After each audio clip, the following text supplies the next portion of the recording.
주님께서 여러분과 함께 또한 사제의 영과 함께 마테오가 전한 거룩한 복음입니다. 주님 영광 받으소서. 그때 예수님께서 제자들에게 말씀하셨다. 너희의 의로움이 율법학자들과 바리사이들의 의로움을 능가하지 않으면 결코 하늘나라에 들어가지 못할 것이다. 살인해서는 안 된다. 살인한 자는 재판에 넘겨진다고 옛 사람들에게 이르신 말씀을 너희는 들었다. 그러나 나는 너희에게 말한다. 자기 형제에게 성을 내는 자는 누구나 재판에 넘겨질 것이다. 그리고 자기 형제에게 바보라고 하는 자는 최고의회에 넘겨지고 멍청이라고 하는 자는 불붙는 지옥에 넘겨질 것이다. 그러므로 내가 제단에 예물을 바치려고 하다가 거기에서 형제가 너에게 원망을 품고 있는 것이 생각나거든 예물을 거기 제단 앞에 놓아두고 물러가 먼저 그 형제와 화해하여라. 그런 다음에 돌아와서 예물을 바쳐라. 너를 고소한 자와 함께 법정으로 가는 도중에 얼른 타협하여라. 그러지 않으면 고소한 자가 너를 재판관에게 넘기고 재판관은 너를 형리에게 넘겨 내가 감옥에 갇힐 것이다. 내가 진실로 너에게 말한다. 내가 마지막 한 입까지 갚기 전에는 결코 거기에서 나오지 못할 것이다. 주님의 말씀입니다. 감사합니다. 모두 자리에 앉으십시오. 참 예수님, 오늘 우리는 연중 10주간 목요일 맞이했습니다. 우리가 40일간의 사순시기와 50일간의 부활시기를 무려 이제 90일 동안 이렇게 지내고 연중시기를 오랜만에 이렇게 살아가는 첫 주간이 되겠습니다. 이 초록색 영대를 한 3달 만에 만나신 거예요, 지금. 이 주인공이 지금 이제 우리가 된 거지요. 부활 시기를 다 지난 다음에 우리가 주인공이 되어서 살아갈 때의 첫 주간에 우리에게 이런 얘기를 주님께서 하시는 것 같아요. 우리 스스로에게 질문을 해보는 거죠. 예수님께서 순환하시고 부활하시고 승천하셨는데 이제 너희가 주인공이 된 너희도 나도 주님 저도 부활할 수 있겠습니까? 하고 스스로에게 물어보는 거죠. 여러분들은 어떠세요? 스스로에게 물어봤을 때 부활과 승천과 구원 가능해 보이십니까? 이게 그런 거예요. 주님께서 분명히 나를 그 하느님 나라 초대하신다고 해서 이 강생하셔서 이게 죽음의 권세를 물리치시고 나를 이끌어 주신다고 분명히 얘기했는데 갈 수 있을까 하면 뭔가 막막한 느낌이 듭니다. 갈 수 있을까?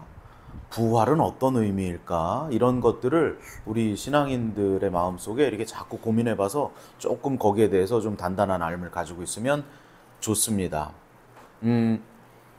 저는 우리가 부활하고 승천하고 하나님 나라에 들어가는 작업을 우리 스스로 막막해하고 있기보다 루카복음 15장에 등장하는 돌아온 탕자의 비유를 다시 한번 떠올려 보면 좋을 것 같습니다. 우리가 아버지 집으로 갈 수 있을까?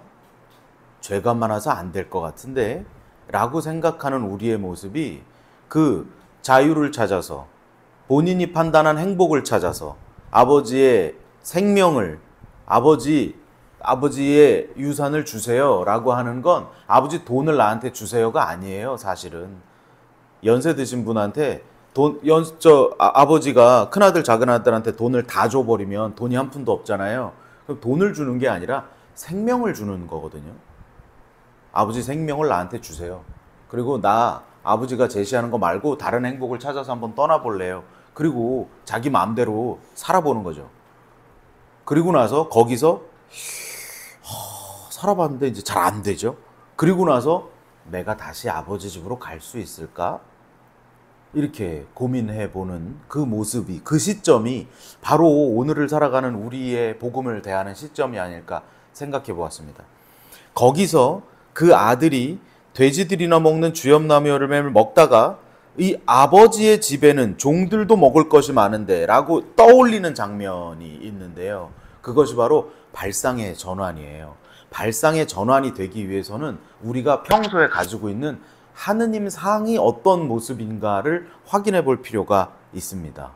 우리가 흔히 생각하기로 하느님을 우리가 이게 자꾸 노력하지 않으면 심판하는 하느님으로 생각하기가 좋거든. 잘못하면 벌 주는 하느님. 그래서 우리가 무슨 안 좋은 일이 생기면 아유, 내가 무슨 죄를 많이 져서 나한테 이런 일이 벌어졌나. 금방 그런 생각이 든다는 거죠. 의식적으로 그런 일들을 하지 않으면. 그 하느님을 심판자, 정의로운 분으로 생각하는 그 부분이 바로 오늘 독서에서 사도 바오로가 이야기하는 너울인 것 같아요. 너울. 이렇게 얘기하잖아요. 모세의 율법을 읽을 때마다 마음에 너울이 덮입니다. 그런데 주님께 돌아서면 너울이 치워집니다. 하고 바오로가 아주 깊은 영적 통찰입니다. 이 작은 아들이 돌아서는 것 같은 얘기를 좀 하고 있는 거예요. 아버지는 나를 심판하시겠지 하면 돌아갈 수가 없어요. 그런데 내가 죽고 나서는 아버지 아들이지 라고 아버지의 자비하심에 대해서 기대를 할 때 그때 구원이 시작되면서 하느님의 일이 시작된다는 거죠. 너울이 열린다. 그래서 실제로 작은 아들이 아버지의 집으로 이렇게 돌아서서 갈 때 여러분 루카복음 잘 읽어보시면 아들이 아버지한테 가요? 아버지가 아들한테 와요? 아들은 아버지를 쳐다도 못 봐요. 그러고 갑니다. 가는 거예요. 그런데 어디서 만나요? 아버지가 마을 어귀 입구에서 아들을 발견합니다. 그리고는 아버지가 힘차게 뛰어옵니다. 이제부터 하느님께서 하시는 일이라는 거죠. 우리가 부활할 수 있을까? 구원받을 수 있을까? 라고 고민할 때 내 힘으로 안 될 것 같은 너울이 덮여져 있을 때 하느님의 능력이시라면 될 수 있지 라고 그분께 마음을 열면 하느님의 자비하심으로 확 와가지고 우리를 이렇게 확 잡으신다는 거죠. 아버지가 확 잡잖아요. 아들을 와서. 그 부분을 잘 읽어보셔야 된다니까요. 마을 어귀 입구에서 아들을 발견하려면 아버지는 맨날 어디를 보고 있었어요? 아들이 나간 그날부터 한시도 눈을 떼지 않고 그 아들에게 자유를 준 그 마음은 사랑의 마음이지만 돌아오기를 바라는 더 큰 사랑의 마음으로 계속 아들이 나간 데를 보고 있다가 딱 돌아서는 순간 아버지가 가서 딱 잡아서 몸을 씻지도 않은 아들한테 옷을 덮어줍니다. 옷을 왜 덮어줘요? 옷을 왜 덮어줘요? 잘못이 없다는 거지 이제. 그죠? 그리고는 가락지를 끼워줘요. 이 반지는 왜 끼워줘요? 이건 뭐예요? 반지. 여러분 잘 보시면 신부님들은 반지가 없지만 주교님은 반지가 있습니다. 주교님한테는 반지가 있어요, 여러분. 그래갖고 원래 주교님 만나시면 그 친구라 그래가지고 이렇게 물고 거기다 또 반지에다가 이 입을 맞추셔야 되는 거예요. 원래 영주들은 원래 다 반지가 있어요. 아버지가 다시 반지를 끼워줬다는 건 무슨 뜻이에요? 너 다시 내 아들의 권위가 내가 복권시켜줄게. 그리고는 신발을 신겨줍니다. 신발은 왜 신겨주는 거예요? 신발은 자유를 의미합니다. 종들은 신발이 없어요. 아들이니까 다시 자유를 주마. 그리고는 사람들이 손가락질 할 수 있잖아요. 저 아들 저 다 들어먹고 왔네 저거. 그렇게 할 수 있으니까 사람들을 불러서 잔치를 벌여줍니다. 이제 내 아들이야. 나와 관계가 완전히 회복되었어. 라고 잔치를 벌여주는 거죠. 그게 바로 하느님의 질서라고 이야기하는데 오늘 이 복음이요. 아주 놀라운 얘기를 합니다. 너희가 바리사이들과 율법학자들의 의로움을 능가하지 않으면 하느님 나라에 들어갈 수 없다라고 말씀하시면서 형제에게 성을 내는 자, 바보라고 하는 자, 멍청이라고 하는 자는 불붙는 지옥에 떨어질 거라고 하는데 그러면 내가 하느님의 자비를 입고 있는데 도대체 형제에게 성을 내는 건 무슨 의미일까를 생각해 보시면 돌아온 탕자의 장면에서 큰아들의 모습을 상상하면서 오늘 복음을 계속해서 반복적으로 읽는 것은 굉장히 유익하다고 저는 생각합니다. 큰아들입니다, 여러분. 큰아들. 큰아들은 아버지의 처사를 도대체 이해할 수가 없습니다. 큰아들은 아버지한테 이렇게 말합니다. 아버지라고도 부르지도 않아요. 보십시오. 이렇게 말해요. 보십시오. 저는 한 번도 아버지의 뜻을 어긴 적이 없습니다. 종처럼 아버지에게 살았습니다.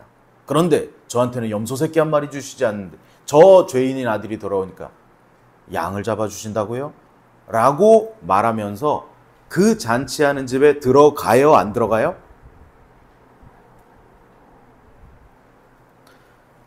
큰아들은 순종적이고 책임감 있고 합법적이고 열심히 일하는 사람이었습니다. 외형적으로 봤을 땐 흠이 없는 사람이었어요. 그게 바로 바리사이 율법학자의 의로움이죠. 나는 의로와 라고 하는 사람들. 그런데 그 의로운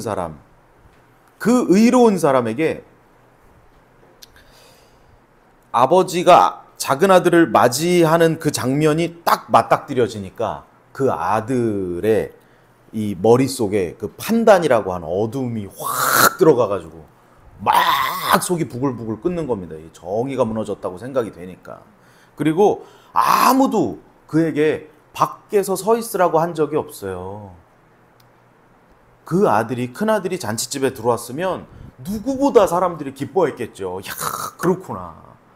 그 큰아들도 함께 기뻐하는 걸 보면 사람들이 너무 마음이 좋았겠죠. 그런데 그 큰아들은 누가 시키지도 않았는데 그 집에 들어갈 수 있음에도 불구하고 안 들어갑니다. 거기를. 그리고는 안 들어가고 있으면 괜찮은데요. 더 비참한 일을 하는 게 들어요. 안에서 막 기뻐하는 소리를 듣고 마음이 어때요? 더 비참해지죠. 내 건데 어떻게 저들끼리 저렇게 희희낙낙 웃을 수 있어 하면서 밖에서 누가 막은 것도 아닌데 들어가지도 않으면서 밖에서 더 이를 갈고 쓰라린 마음, 강렬한 질투심, 분노에 사로잡혀 상처받아 밖에 서 있습니다. 저는 형제에게 성을 내는 자, 형제를 바보라고 하는 자, 멍청이라고 하는 자는 하느님 나라 들어갈 수 없다라고 하는 복음 말씀을 사실은 이렇게 바꿔 해석하고 싶어요. 그런 사람은 스스로 하느님 나라 들어가기를 거부한다. 무시무시한 일입니다. 무시무시합니다. 그렇기 때문에 예수님께서 가장 큰 계명 두 가지를 말씀하시면서 첫 번째로 하느님을 마음을 다하고 목숨을 다하고 정성을 다하여 하느님을 섬기는 것과 두 번째로 이웃을 내 몸과 같이 사랑하는 일을 들어주신 것 같습니다. 이웃을 내 몸처럼 사랑하려면 내 의로움이 남아서는 안 됩니다. 하느님의 자비하심을 내가 입은 사람이라는 것만 기억해야 합니다. 40년간의 광야 생활을 끝내고 하느님께서 주신 약속의 땅으로 들어갈 때 이스라엘 백성들은 예리코 성을 맞이합니다. 마지막 관문입니다. 예리코 성은 하느님 나라의 첫 번째 성입니다. 그 성을 함락시켜야 하는데 거기 정찰을 갔다 온 사람들이 우리 절대로 저기 함락시킬 수 없어요. 사람들이 너무너무 강해요. 라고 말하거든요. 그 성을 어떻게 함락했는지 잘 아시죠? 하느님의 궤를 가지고 6일 동안 한 바퀴씩 돌았습니다. 그리고 7일째에 7바퀴를 돌고 다 같이 함성을 질렀더니 그 성이 무너졌습니다.